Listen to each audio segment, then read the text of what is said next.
Why low-end properties almost made me bankrupt. Hey BiggerPockets, I'm Steve Rozenberg with Mind Property Management, and today I'm going to talk about my experience in owning low-income properties. Now let me first say that there's nothing wrong with low-income properties.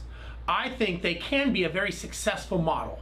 Personally, they were not successful for me, and I'll explain why. What I didn't understand is that, number one, these properties were older. So when you buy an older property, there's a lot more maintenance that has to be done with these types of properties. Also, I did not realize that the average tenant statistically does not stay as long in lower income properties. Now, again, there's nothing wrong with that, but I did not account for that in my financial numbers. So these are some things you've got to understand, that when you want to own a certain type of property, you've got to make sure that you understand the business model that you're in.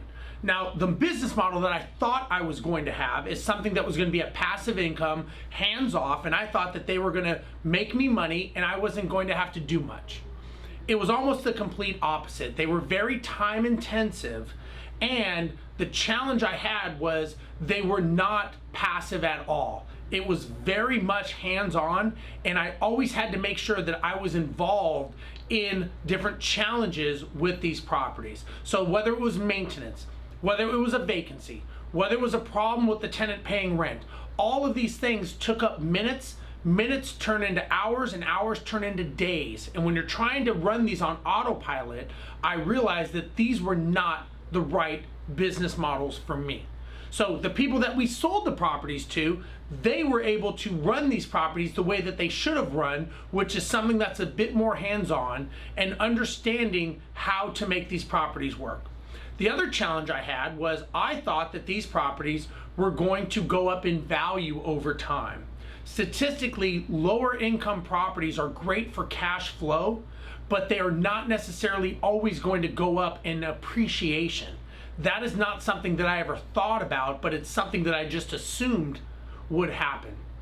One of the biggest challenge I realized was that nobody ever asked me why was I buying those properties. I just assumed a house is a house is a house, right? And what I realized is that is not the case. These are businesses.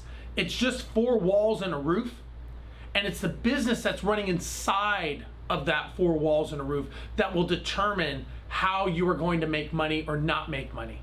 I never thought about the business model that was going to run inside of this particular property or multiple properties that I owned, and that was my mistake. And had I thought about that in the future and said that my goals were to have properties go up in value, be very passive, not cost a lot of money in maintenance, I would have done much better.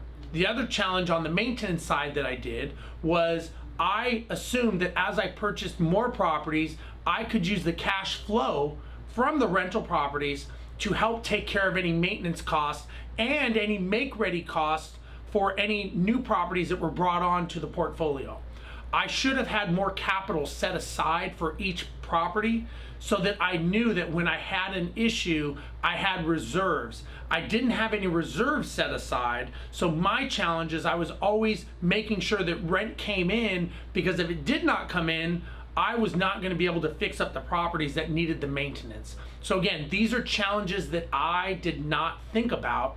And so when I say that low income properties almost made me bankrupt, it's because I did not plan correctly and I did not understand the business model for these types of properties.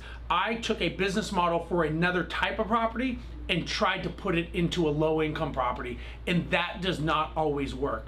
So understand that these types of properties can make you very successful. They can make you a lot of money, but if you go into this business model, make sure that you understand what you're getting into and make sure you understand how that business model works, because that is going to be the key for your success, or it could be part of your failure. If you like this, make sure that you like, comment, and subscribe below. I'm Steve Rozenberg. Thank you for watching. See you next time.